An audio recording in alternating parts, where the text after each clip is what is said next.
guys, Pickles here. I'm just here to talk to you a little bit about my deck that I took to Toronto BSF. I think it was last weekend, and we were able to take my team to an undefeated record, 7-0 in Swiss. Unfortunately, we fell short in the top cut, but still, we got one of these. This is my first official top, and I'm really happy about this. This is a Taizo marker, looks great. I love the color, and I'll definitely be keeping this for a long time as a reminder of my first official top at a major event. So I'll set that over there. You might be confused as to why Squidward is here. He actually carried. No, I'm just messing around. I just really like this deck box. It was a nice conversation starter during the tournament. But what it contains is the most base deck around. And I'm just going to move this to the side and talk to you guys a little bit about the deck that I brought, my favorite deck, and we're going to talk about it right now. We're going to start with the ride line. So I'm going to try to show this to you guys the best that I can. If, you know, I'm going to try to maybe do like an overhead view at the end so you get a better idea of what the deck looks like in general. But also I'm going to leave the deck code down below, so just watch for that. So let's go with the starter first. We run Stealth Dragon Madoi. Why are we running Stealth Dragon Madoi? Because we bait until we die. There's no serious tournament that I'm entering without having a bait starter, unless I absolutely have to run the starter that the deck comes with. So Stealth Dragon Madoi is a stealth name. It's one of the, I think, the only other stealth name, if I'm not mistaken. But it's still in a triple rare rarity, so I consider it high rare. And as you will see with the rest of the deck, that's kind of a pattern. So for our grade 1, we're running the Shojodoji grade 1. This grade 1 actually really scary for my opponent. As soon as I go from Madoi to this, they all of a sudden get really nervous. Obviously, it allows you to top 5, look for 2 stealths, 1 in soul, 1 in bind. The deck build does focus around this particular effect because you do need a lot of stealth units in order to consistently get 2 off. So keep that in mind. Obviously, we run the Shojodoji grade 2. This grade 2 over here is very important as it pluses 1 to board. Missing this can actually lose you a game that you otherwise should have won. So sometimes you miss your grade 1 and you're feeling really bad, but it's way worse to miss your grade 2. And that's kind of what cost me in my top cut game, going -2 to 3 depending on how you look at it. So yeah, very important card to hit on. And finally, we have the master himself, the king of sake, Shojodoji. So this is the new Shojo.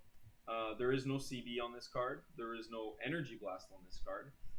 There is no once per turn on this card. As you will see, it is very important, and that actually is one of the reasons why my team was able to go undefeated in a clutch moment. The not once per turn nature of this card really came up. So, in addition, I want to point out something really cool about Shojo. His skill, when he attacks or when he is attacked, does not require him to put stealth units in the soul, and that allows us to play generics where otherwise we would feel like we should be playing more stealths. But we have enough stealths in the deck to accommodate the top 5 effects and all the other effects that we have, while also having generics that we can, as I like to call, suck into the soul. So that's our red line. We're going to just hop into the main deck where, like, the normal units, basically. At the end, I'll talk about the orders and the regalis, and then we'll pass to the triggers, and I'll give my overall thoughts. So first, obviously, we're running 3 Persona rides, Shojodoji grade 3. I have them in FFR simply because, you know, 4 secret rares, I mean, come on. But I do like the art. I do like having different rarities than my ride line for the main deck, so I was very happy with this FFR. And the thing about I'm going to briefly talk about each card as I pass through it. So the Shojodoji grade 3 is an excellent discard target. In fact, you never really need to keep this in your hand, simply because Keenran is able to recycle any stealth back to hand. So if I see this opening, it basically guarantees my floor, because as soon as I get to turn 4 and I recycled 1 time with a Keenran, I have my Persona ride. You can do this every single turn, and that's one of the scary parts about this deck is it's super fast. It doesn't really have many restrictions, and ultimately you're able to grind with your opponent because you recycle your 2 most important pieces. Definitely Persona Ride is one of the 2 most important pieces that you're going to need. Okay, now we need to have the card that really gives us advantage. So how do we gain advantage in this deck? We need to abuse one singular card, and that is this one over here. So this is Stealth Dragon Unprecedented. We have a nice little FFR. Crazy thing about this FFR is that I don't even think I saw it in my like region at all, not even a single copy. So having the 4 is kind of really cool for me to have found all of them. So Unprecedented is really simple but really strong, kind of like how Pot of Greed says draw 2. Really simple but really strong. So its effect says when it's placed by any ability on rearguard circle, you can Soul Blast 1 and draw 1. A few things about that. There's a lot of ways to place it by card ability, and definitely wanting to play this card by card ability is the reason we run 4 copies. The less copies you run, the less likely you are to call this card by card ability, and it is your main card that you want to plus with. So that's its first rule. Secondly, I find like Soul is completely free in this deck. There is infinite Soul usually, except in some very niche circumstances. So Unprecedented is essentially free as long as you place it on rear. And we're going to keep that in mind for the rest of the deck because it being able to be placed on rear is the reason that we run certain other cards. Now, another thing about Unprecedented is that when 2 units get sucked to Soul during your turn at any point, it doesn't even have to see them do that. It'll get 10k. And that 10k is the reason that you can actually push 4 attacks and not even worry about more than that when on your turn 3. So you can actually push 4 big attacks, and simply because the numbers are so big, your opponent did not account for 46k columns, so Unprecedented ends up coming up big. Another thing I'll say about, the last thing I'll say about Unprecedented is that it's what I call an attacker. So when you play Shojo, you know you can call 1 in the front and 1 in the back with Shojo's skill. So Unprecedented is one of those front row units usually. So it's the best attacker. And if you max out on it, you're more likely to have your best attacker that not only is your biggest number, but also pluses you a card. And now, we will move on to the best, what I used to think was the best card in Standard, simply because I define the best card as the card that does the most when you see it, and that is this boy right here, my favorite card, OUGIJISHI. So OUGIJISHI is everything. It is the glue, it is, you know, it's not that you only see OUGIJISHI and you win, but when you do see it, it is incredibly impactful, and it is multiple copies are able to stack. I have resolved 3 OUGIJISHIs in one turn, gotten the effects off. So let's just dissect this card a little bit. Its first effect is on place from anywhere, just doesn't even have to be from hand. You top 5, look at a stealth, and put it to soul. This is incredibly important, especially for the next card that we're going to talk about, as you're able to deck thin, and you're able to put pieces to soul, which become your second hand. So OUGIJISHI is a card that, first of all, is extremely good at giving you agency over your deck. Second of all, if your opponent's grade 3 or greater, it just gets 5k. So it damage fixes itself. It's never something that just can't hit, because as soon as you play it, it becomes a 15. Another thing about OUGIJISHI is that when it's sucked into soul, you CB 1 and you get 2 things. 2 effects off 1 CB just for it being put into soul. So it doesn't, that's not even its main on-place effect. After you put it into soul, you get the red text on your Vanguard that for the rest of the turn, all of your front row stealth units will get 5k. And you get to take 2 cards from your opponent's bind zone and you get to put them in the drop zone. So this obviously combos perfectly with Shojo's effect. So Shojo can bind up to 3 cards during one turn for Energy Blast 3. And that's 2 from board and 1 from hand. You can choose, not to do from board, but let's say you do, then you're going to have a lot of targets for OUGIJISHI. 2 OUGIJISHIs can stack. Now, that is basically what I have identified as the full combo, is when you have enough CB to do a double OUGIJISHI play. That would equate to plus 10 to the front for the rest of the turn for every single attack you do. And our attacks are, the upper bound of the attack number is really high. The reason that it's high is because of the next card.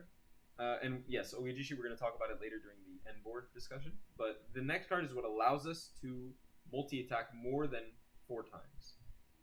And this is why we max out on it. So we have Tsukiyo Dachi, the Very elusive snake.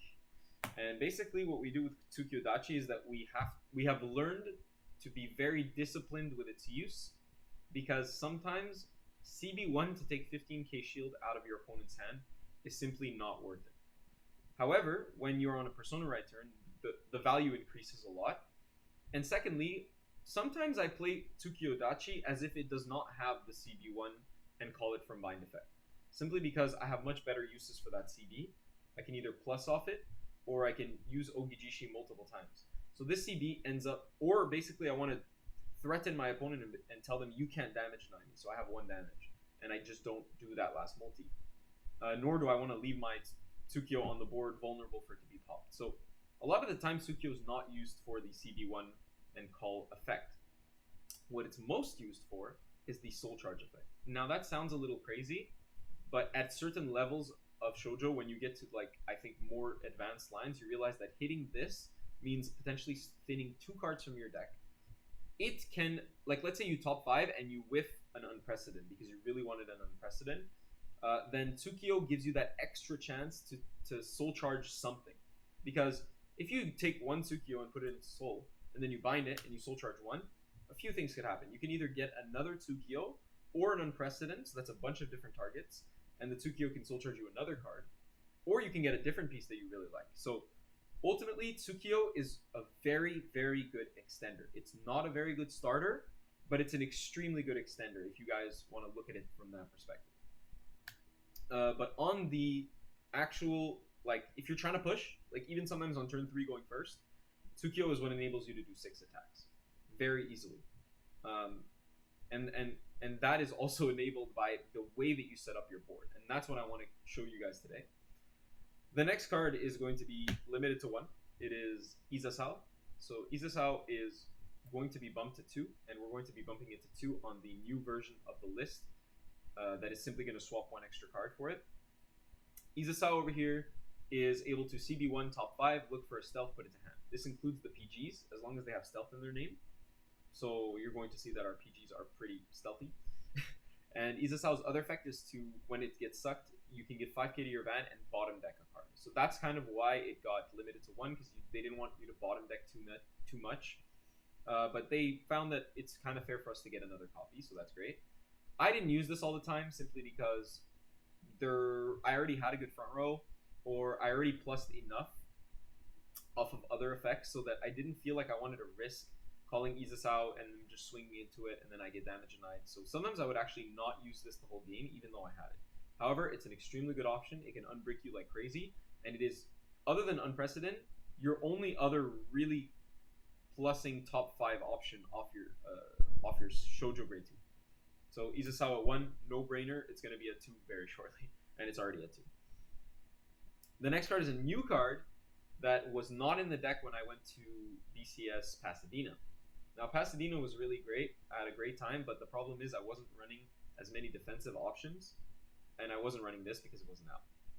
This is now out, and it's not out in Deer Days, so this is a unique time where I'm running this unit. But in the 1 week that I had testing it before the tournament, every single time I saw it, it felt incredible. And also, there's other ways to get it based on certain deck choices that we've made that I find unlock the deck and bring it to the higher tier status. But this is one of them, simply because we already had room for Energy Blast in the deck because the Vanguard Energy Blast 3, and that's it. So going first, you have 3 more. Going second, you have 6 more. So we used to do that by running Fall Heart, which is our next card. We'll discuss it briefly. But we actually cut a Fall Heart for this. The reason is the Dragon Empire Ace unit is one of the only Ace units that just simply says, draw 1. And that effectively makes it an Izasao, because it pluses you a card. It gets 5k, and it just allows you to not even use a CB. So that's kind of why Izasao fell out of favor in many matchups, because the 1 CB that I had from him could have gone to OUGIJISHI, or it could have gone to Tsukiyo. But ultimately, because this doesn't need to be a stealth name to be put into Soul, this comes up a lot. And if you guys didn't know, this card actually targets circles for its alternate effect, where it chooses a circle, and all the units on that circle lose their autos and they get retired. So you're able to remove a Veilord with this. So I target the Veilord, and the entire circle goes away in the drop zone. Then I use my Vanguard skill, target 2 more rears, and they go to bind, and then 1 from hand. So instead of sending the entire Varelord circle to bind with my Vanguard's effect, and then I can't throw all of them in the drop because it's just too much, the Ace unit is able to put all of that away and really seal the deal in this meta especially. And in the upcoming meta, we're still afraid of Babs. So I would continue running the Ace unit. It is extremely powerful, can be a 25, 35k body. It is huge. It is huge. Then we're going to go for Fallheart. Fallheart is a staple in Shojo. I don't feel comfortable running it at more than 1 at the moment. I was running it at 2. I don't think that you can get away with running dead cards like that. But Fallheart's second effect is broken. Absolutely broken. You're going to be able to Energy Blast 3 or CB1 to call any grade 1 from the drop. That equals a Kinran or a Kunai. So effectively, Fallheart became Energy Blast 3 for Countercharge 1 because you can revive a Kunai, or it became Energy Blast 3 for a Kinran, which unlocks your full combo. So I still like the Fallheart, but there's nothing else you can cut. This deck is too tight. Way too tight. The next combo piece is what I call a booster, right? So we talked about attackers. Unprecedented is the main attacker. OUGIJISHI is the secondary attacker that you want to call in the front row. Now we're talking about boosters. So the main booster, pretty much the only booster you really want to call, is going to be Kinran. Kinran has an absolutely custom effect. The effect to put 2 stealth. This does require the other unit to be a stealth. So the 2 units that are in the column that this boosted at the end of the battle, they go into soul. You take a grade 2 or greater from drop and you put it to hand. There are 2 primary targets for this effect. Now, the first target for the effect is Persona Ride. This is your number 1 priority to return to hand. If you put it to drop, it's fine, but you must see the Kinran. If you do not see the Kinran, you will literally lose the game. Okay, and the second thing that you want to be targeting with Kinran is going to be OUGIJISHI. So OUGIJISHI, you can actually resolve 2 Kinrans in a turn, no problem. The only question is, okay, so what is the combo in order to guarantee that you can recycle your main combo pieces? So definitely it requires 2 Kinrans because you're going to need to recycle 2 cards back to hand. This is relatively easy to do because you have 1 Kinran every turn from your soul or bind that just keeps looping itself, and then you can call 1 to rear. So as soon as you see 1 and 1 to rear, 1 to in bind or in soul, you do have the loop, and you are able to do this pretty much as long as you see Kinrans. So in combination with the Fallheart, in combination with top 5 effects, in combination with a lot of different things, plussing, you're able to do this loop many times and secure an Persona Ride and an OUGIJISHI every single turn. And it's very hard for your opponent to outgrind that kind of advantage. So Kinran, not seeing it actually cost me top 8. I went all the way to turn 5, and I had 2 Kinrans in the damage just before my turn 5. And then, you know, it was a miserable top 8 game. I mean, I just like top 5 on my grade 2 turn, completely whiffed, went -2, -3, whatever you want to call it. Didn't see a Kinran all game, and I was playing against Babs. So I had no chance in that game. He's extremely important. You do feel it when you miss him. And eventually you will have to see him in the game. But I would say 98% of the time you will see Kinran and at the right moments. The next card that we need to highlight is Kunai. I see people cutting Kunai in all types of ways for other cards. I don't think Kunai is cuttable. Kunai is the way that you pop off. It lets you play super greedy because you can always get your counter blast back. And it's always beneficial for you because it becomes 10k shield. That 10k shield, it's not even from hand, so it gets around guard restricts. And we're going to talk about how we can actually recycle Kunai other than just the Fallheart. We have a very cool, neat combo that is only applicable to Dragon Empire at the moment, that we're going to be abusing so that we can actually get more counter charges out of this and abuse its little thing that it goes from board to bind to Guardian Circle. Because if we can redo that cycle, then the Kunais become exponentially more useful. The last normal unit in the deck is going to be the 1-up, and the reason that I have this card in the deck is simply because Isasao is effectively limited to 1. If Isasao was allowed to be played at 2, I would not be playing this card.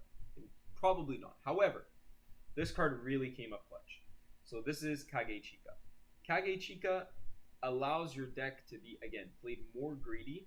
You can get more cards in the drop zone. You can make your opponent call your bluff and try to retire your rear guards, but it doesn't matter because you're going to put them back into soul. Kagechika also draws you a card, which is not trivial. It is actually really, really, really strong.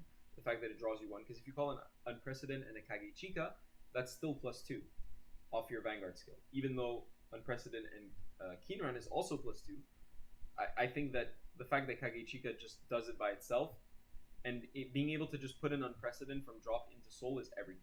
Because if you just early game see an Unprecedented in hand, there's not much you can do with it. You're going to call it to rear, maybe put into soul, and you're going to play the long game.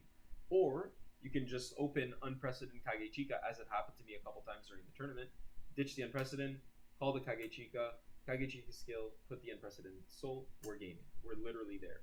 All you have to do is top 5 for a key run, and you're just there. Doesn't mean that it's still worth running over the Izasao, but I did like it. And I think it will remain in the final version of the deck, but that's just because of the ban list that put the next card that we're playing to 1. So what is the key difference that I think led to my success in Toronto, as opposed to Pasadena, as opposed to other tournaments that I've been in? And it was really this singular card. It will be Defensing Roar. Defensing Roar is broken. There is no if, ands, or buts about it. This card, there is no equal to this card at the moment. It has a very strange effect. It just gives 10k and bounces a card back to hand. So the primary abuse of this card is with the overtrigger.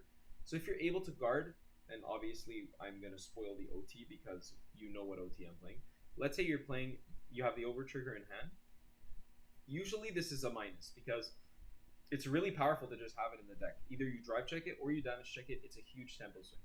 Now we're turning our worst outcome, which is having OT in hand, into 2 PGs. 2 PGs. Because you just go PG, effectively, because it's a 50k shield. And then Defensing Roar, so it's a 60k shield. So now I'm at 73. And then I bounce the OT back. I don't even have to use it. I can wait until next turn and do it again. And this is effectively what Babs is doing. They're just leveraging their Defensing Roars and their defensive options. And the way we beat Babs is by doing the same thing they're doing.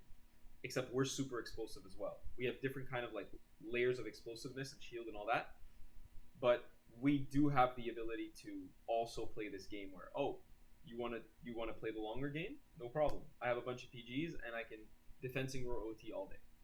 Now, Bushi caught on, and I'm very impressed, and I've said this a couple times, I'm very impressed that Bushi caught on to Defensing Roar. And really put a stop to it. We will now be playing it at 1. But funny enough, they, like at the same time, bumped Izasao to 2. So you could imagine that on the next list, you could just do this, and your deck is solved. So they basically made the list for you. I don't know. Shojo's like the easiest deck to build right now, based on that. So Defensing Roar has a few applications. Specifically, it can allow you to reuse on-place effects and also save your units. So let's say like I call it OUGIJISHI early game. A lot of the times my opponent will swing into it, but they'll swing into it like later. They think they're fine. They think they have time to swing into it. Like I'm going to swing Van, and then if he gets a defensive, I'll swing Ogi. I'm like, oh yeah? You swing Van for 10, I'll intercept with my Ogi, and then I'll Defensing Roar it back. So not only am I 15k'ing your Van, so it's OT to pass, but I'm also getting this Ogi back, and I get another deck thin, another on place, and if I want second, another +5. And I save it from getting retired. And this is obviously my most important piece. So Defensing Roar comes up big for on-place effects, like OUGIJISHI. One of Izasao can be recycled with your Defensing Roars. Another very big brain application of Defensing Roar is the interaction of it with Kagechika. With Kunai, sorry. So Kunai has an interaction where if Kunai is in the bind zone, then your Vanguard with grade 3 and Shojo grade 3 is attacked. It can go to the Guardian Circle and it becomes 10k shield. Now, once it's on the Guardian Circle, you can then immediately Defensing Roar. So your 10 becomes a 20. And now this 20k shield bounces back to hand. So I get a counter charge for next turn. So what happened when I went from Pasadena to Toronto? I basically made the deck where I have a card that literally says, you can do all of this, but also In a pinch, countercharge 1. And that is broken, in my opinion. That's why you run kunai at 4. That's why you run defensing roar, because you're going to be able to abuse interactions. This is an abuse of an interaction, in my opinion. So double defensing roar, it's going to be cut to 1. We're very happy with that. We run our second Izasao like nothing happened. And now another big change we made from Pasadena is we're running the fire regalis. So I think this has won me many, many, many games that I should not win. Fire regalis is a pure plus. You discard it on turn 1. At very worst, it's a shuffle deck draw 1 for no cost, meaning it is a pure plus. It is always good. Always. The part where Fire Regalis becomes great is that it has the ability to activate on-place effects from the deck. Our deck has a ton of on-place effects. Just nothing from hand. Absolutely nothing from hand. So we're looking at Izasao.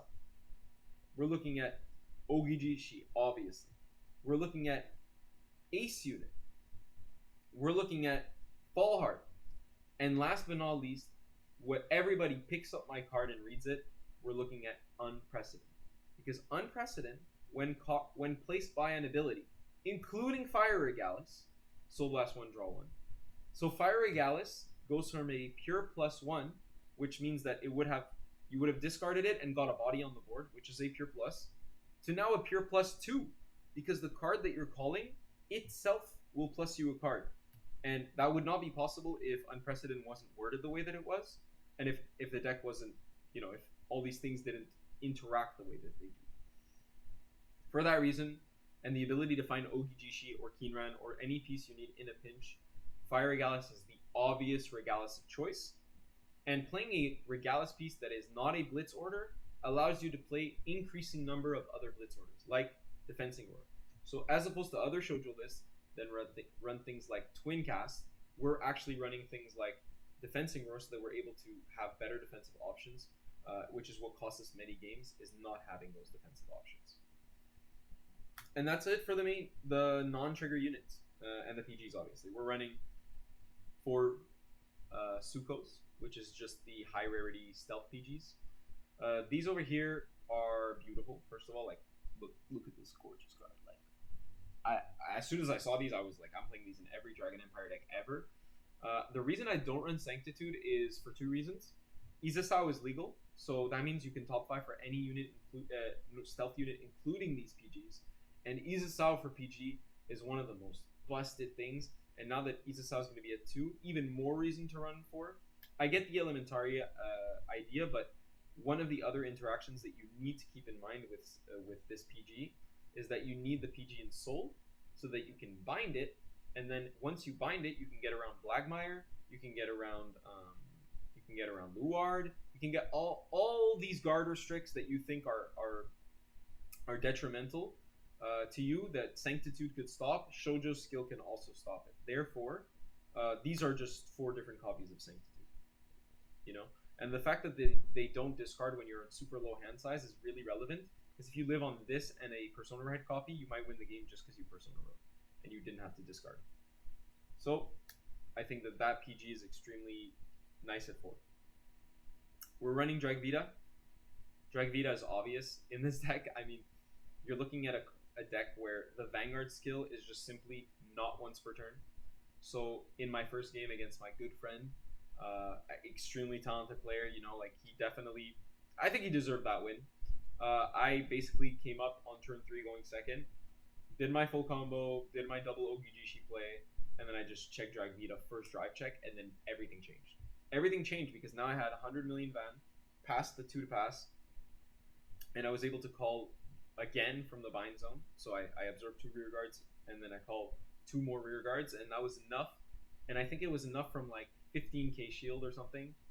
I don't know how much exactly he was missing, but it was close. And that was the beginning. That was round 1. That was the beginning of the entire run. So just to tell you how important Drag Vita is, because it's abusable with any Vanguard that is not once per turn, which Shojo is definitely one of those. Another thing we do is that we run draw triggers. I just find that fronts are fine, but not necessarily the best, because this deck is so piece reliant that, you know, you don't necessarily want to just have a lot of shield and no pieces. So the draws really help you do that. They help you do it early, they help you do it later. And you don't really suffer by not getting that extra 10k from like a front trigger, for example. Usually the hand patterns in Shojo are very simple. You have pieces, so that means you have Shojo, you have OUGIJISHI, you have Kinran, and then you have PGs. And that's basically it. You have very, very high quality shield, you have very high quality pieces, and that doesn't really leave room for other defensive cards, because other than like defensing work. And what I mean by that is, like, you want to take damage.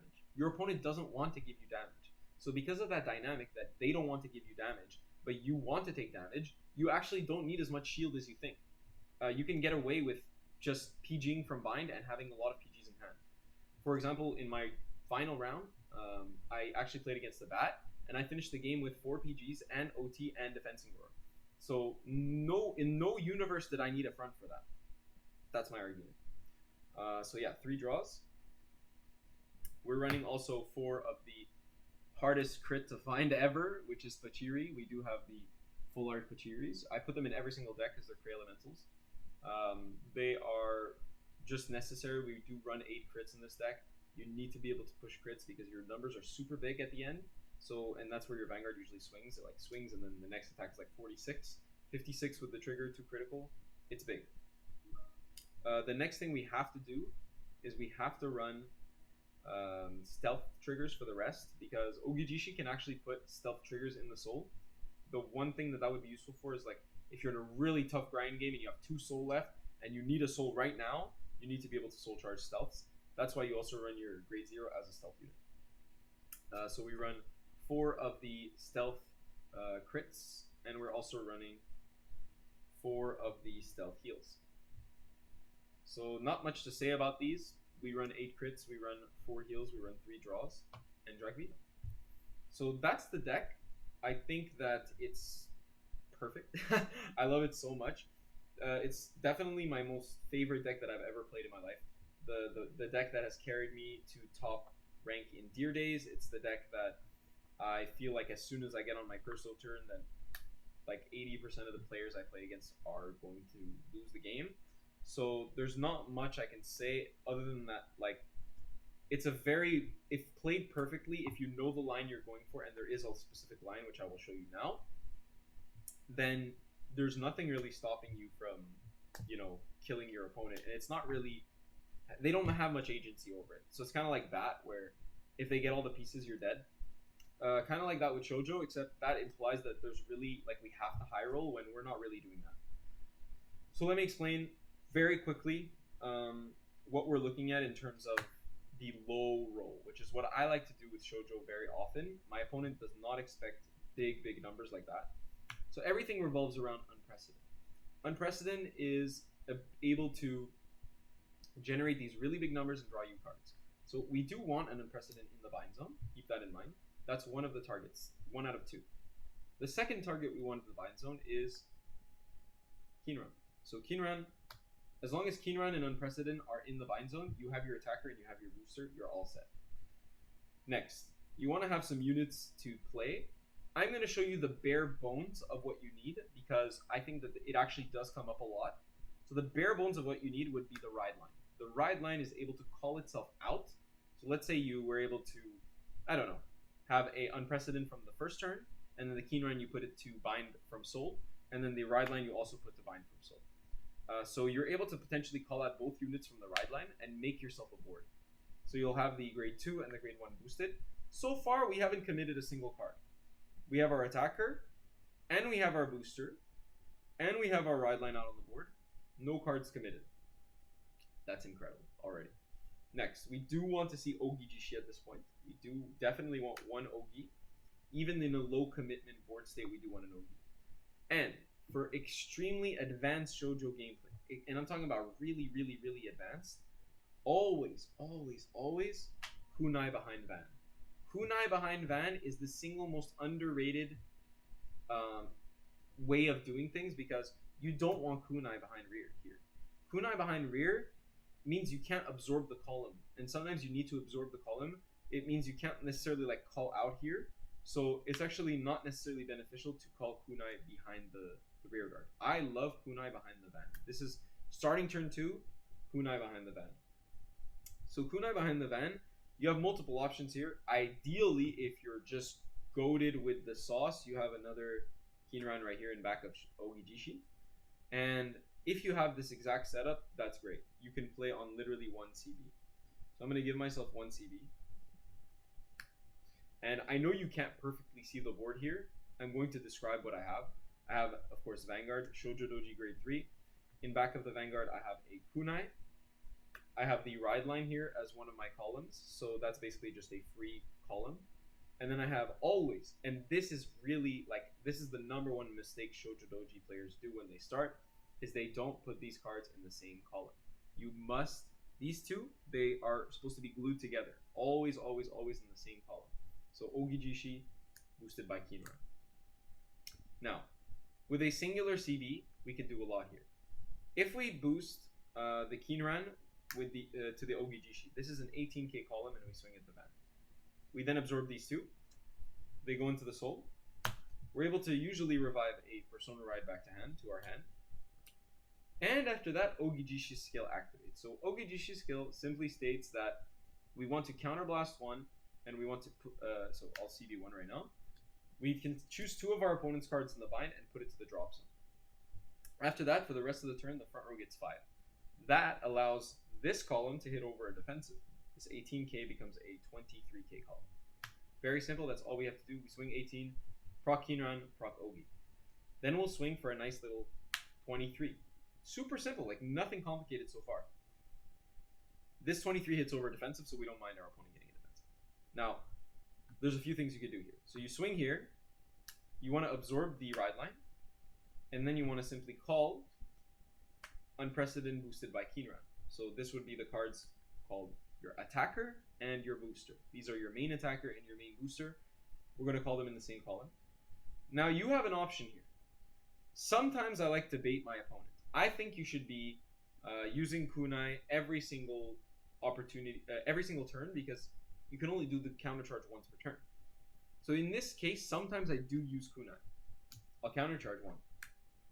This will give me extra ammunition for next turn, and sometimes the boost didn't matter. Other times, I want to save the kunai for next turn as a booster because I'm not sure I'm going to have all the pieces.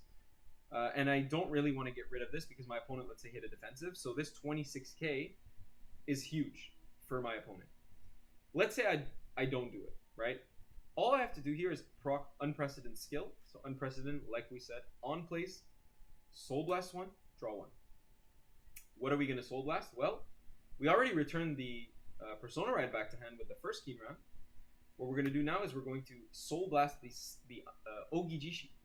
And now that our grade 2 is in the drop zone, we can do our twin drive. So it doesn't matter what it is. At the end of that, we're going to swing here.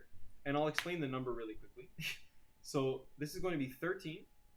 With his own skill, because 2 cards went to soul, 23. With the front row 5k from OUGIJISHI, 28. With the boost from Kinran, 36. 36 to your opponent's grade 2 if you go first. 46 with a trigger. 56 with 2 triggers. So you're going up to 56, and you can go to 61 if you kunai here. So as you see, it's extremely big. That's almost a guaranteed damage, frankly.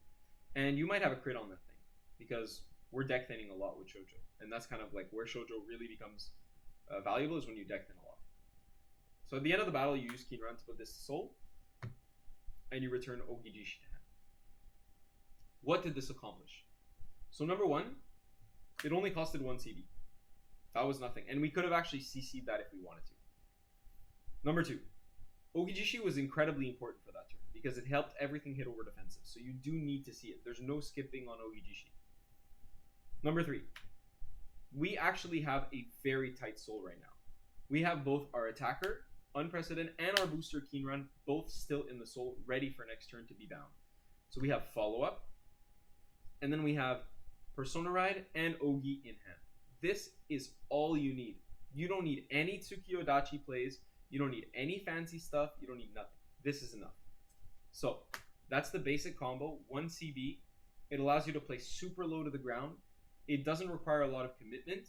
It allows you to keep PGs in hand. It allows you to play super normal Vanguard, just really high class, keeping your shield, guarding intelligently, bluffing with your opponent to not give you CB. If they don't give you CB, it's totally fine. You play on 1. Even playing on 0 is not a big deal. As you saw, not a lot of this stuff costs CB. And you do have a counter charge. So you can even use the Izisao the previous turn and then use the kunai to abuse some effects. But there's other lines to be able to do that. So that's the basic combo. Let's go a little bit higher. So what's the board we actually want to reach? We definitely want a Persona Ride. So a turn after this, we can like stand up and we'll Persona Ride. So what happens when you Persona Ride here? The front row 10k is going to be for the rest of the turn. That stacks on all your front row. What you want to be able to do is leverage that as much as you can. You want to stretch the Persona Ride really, really far.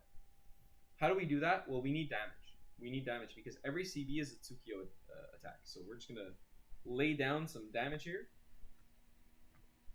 4 is more than enough. I'm going to use 4 just because it's like going to illustrate the point of what you can do with this kind of damage. Once again, you do put kunai behind Van, in my opinion. This is full combo. Next, you want to activate Ogi. So just off 1 Ogi, you can get Tsukio. Tsukio goes into bind afterwards. You can get a Tsukio also from, I don't think you guys can see it very well, but I'm going to lower this a bit. So there, I have a Shojodoji here in the bind. I have an OUGIJISHI here on the board. I have Vanguard here and kunai behind Van, and I'm at 4 damage. So I can do another OUGIJISHI, for example. It's not always a second Ogi, but we can show you what to do with the second Ogi. After that, we have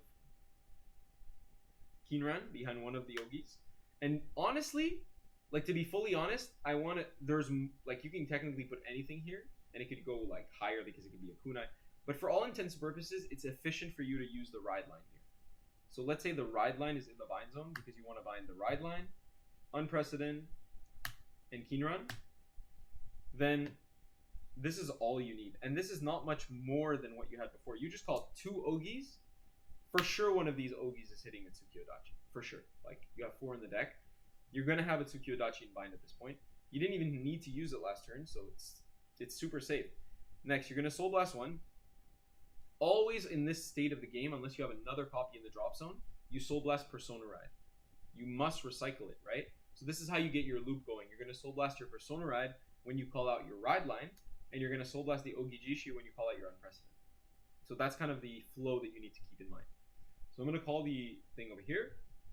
Technically, at this point, if you guys are absolutely mad lads, you can actually proc kunai, because kunai activates when any card is called from the bind, including your ride line. So here we are. We're at, it's not the full combo, but this is the combo you should be aiming for. You could have more Tsukios, you could have more stuff, but you don't need it. You don't need it. The whole deck is built to abuse this kind of board. So we only have 3 cards in the bind right now. We don't care. We have Tsukio, we have our attacker, and we have our booster. And we have double OUGIJISHI. Right now our front row has 10k because we Persona Road. Both Ogis have +5 because we replayed them. Always start with the OUGIJISHI boosted by Kinran. So what number are we looking at here? We're looking at 33,000. 33,000 hits over a front. That's all we need. At the end of the battle, Kinran will go into Soul with OUGIJISHI, and I will return the Persona Ride back to my hand. So the first part of the loop is complete. I am now good for next turn. Let's say my hand is stacked defensively. I just guaranteed the offensive potential of my next turn with one singular action. I will then proc OUGIJISHI skill. OUGIJISHI skill allows me to counterblast 1. For the rest of the turn, my front row units will get 5k. Alright? Now, Shojodoji did see that happen, so I can actually counterblast another time and call it. Now, there's a few opinions here. In my opinion, you want to waste your opponent's shield. The way you waste your opponent's shield is actually underswinging, so you don't actually proc the kunai here. For the first reason is you don't want this to be 30, because if they take, you don't prefer that. You prefer them to guard the early ones so that you can crit them later with the huge Unprecedented and Shojo columns. Also, you would be wasting the boost, which we don't want to waste it. We want to use it. So this will swing only for 25, which is fine. We take a 15 out of their hand. It didn't require us to do anything special. We're just taking a 15 out of their hand, or we're poking them for 1 damage. because and it's also giving us more attacks before the Van swing. So they have to commit cards before they're sure of any criticals or anything. So a nice little 25 after our 33. After that, it's up to you if you want to boost here. In my opinion, I don't end up boosting all the time. So I end up going just 30. The boost is here as a complete bluff. It's used for later, and I will show you what that looks like at the end of the combo. So you will swing for 30 as a complete, with this thing as a bluff in the back, the 8K. After that, so this is the third attack.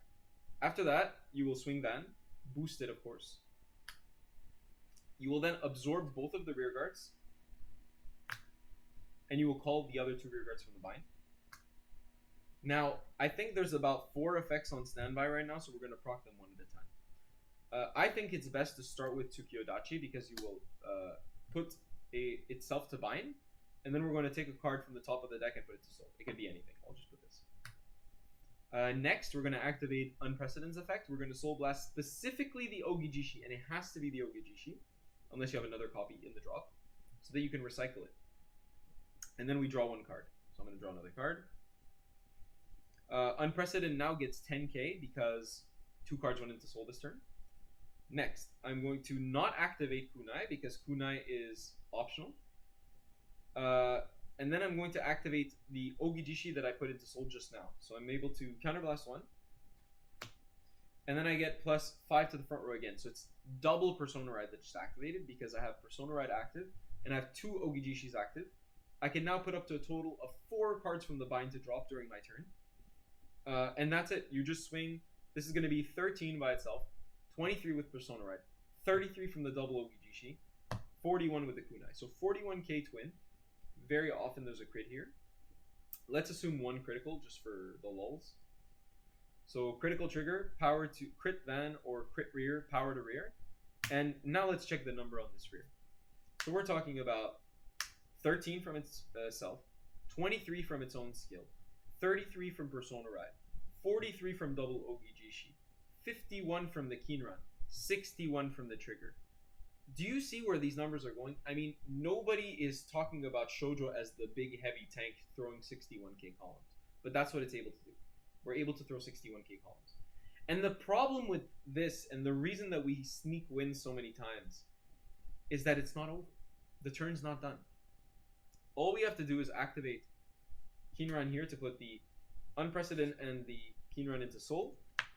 We will return OUGIJISHI for next turn, so we've effectively guaranteed Persona Ride and OUGIJISHI for next turn, guaranteeing follow-up. These 2 cards together win games, just those 2.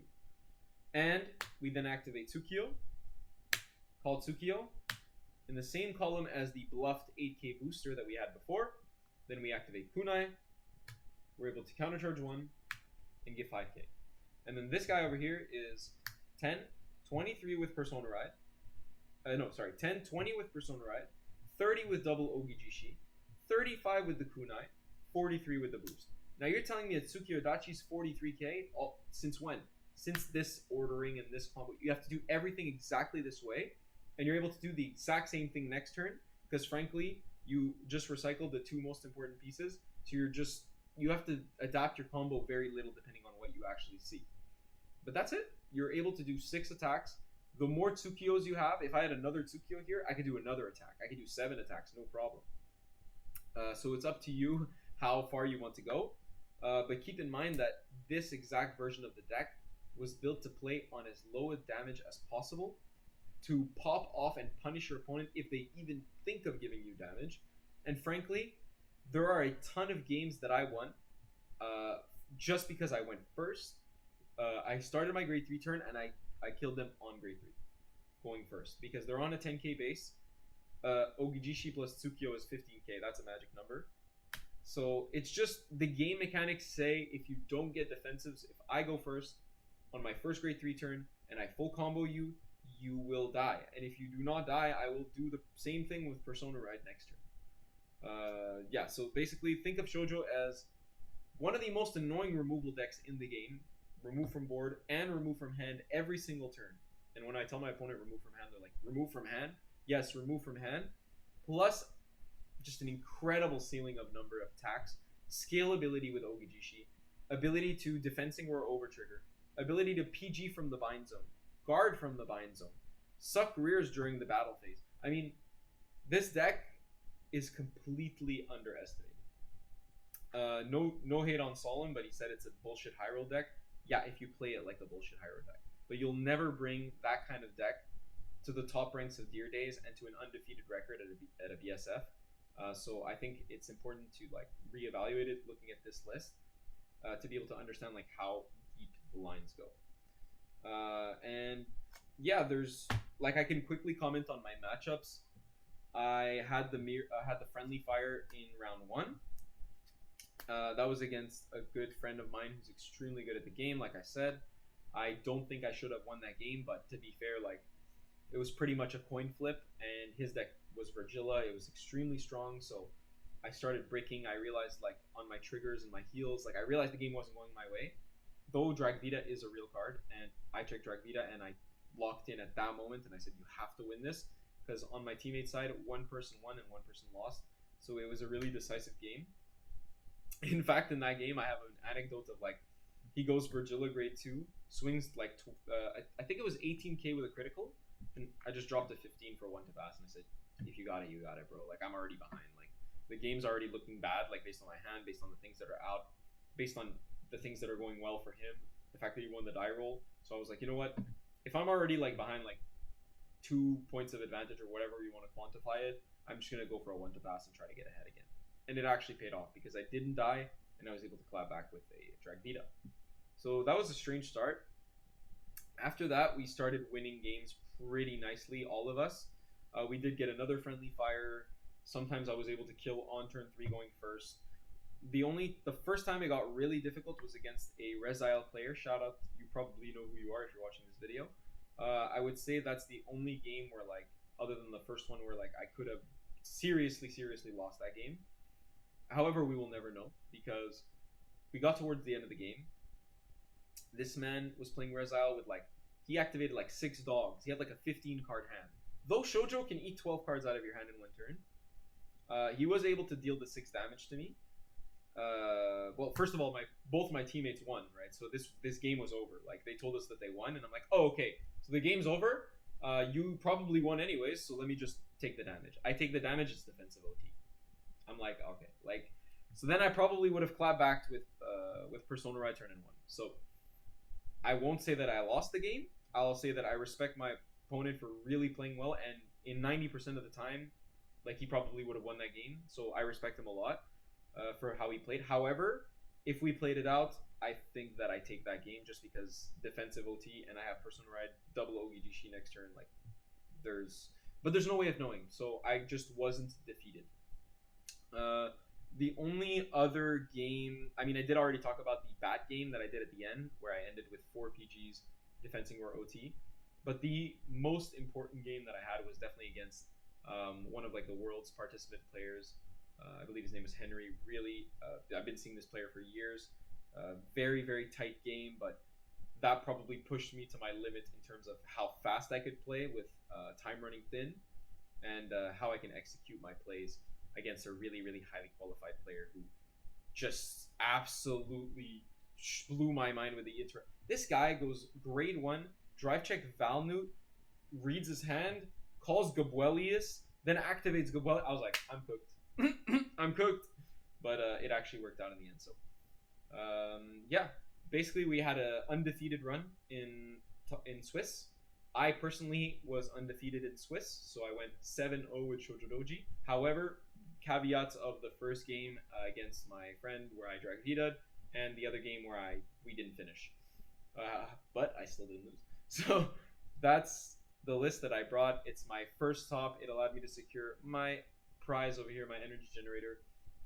I couldn't be happier, and I'm happy to share this with you. If you have any questions about Shojo, I honestly have the answer, so just like put it in the comments. I'm willing to sit one-on-one with people if they really want my thoughts, but at the end of the day, it's something that you have to play a lot to optimize in your mind and know, like, and trust that it's just insane. Like, if you don't believe that you have a nuclear missile in your hand, that you don't have anything. You're not gonna be killing people with this thing if you don't believe in it. So yeah, that's it for me, guys. Thank you for watching. I'll catch you next time on my streams, maybe.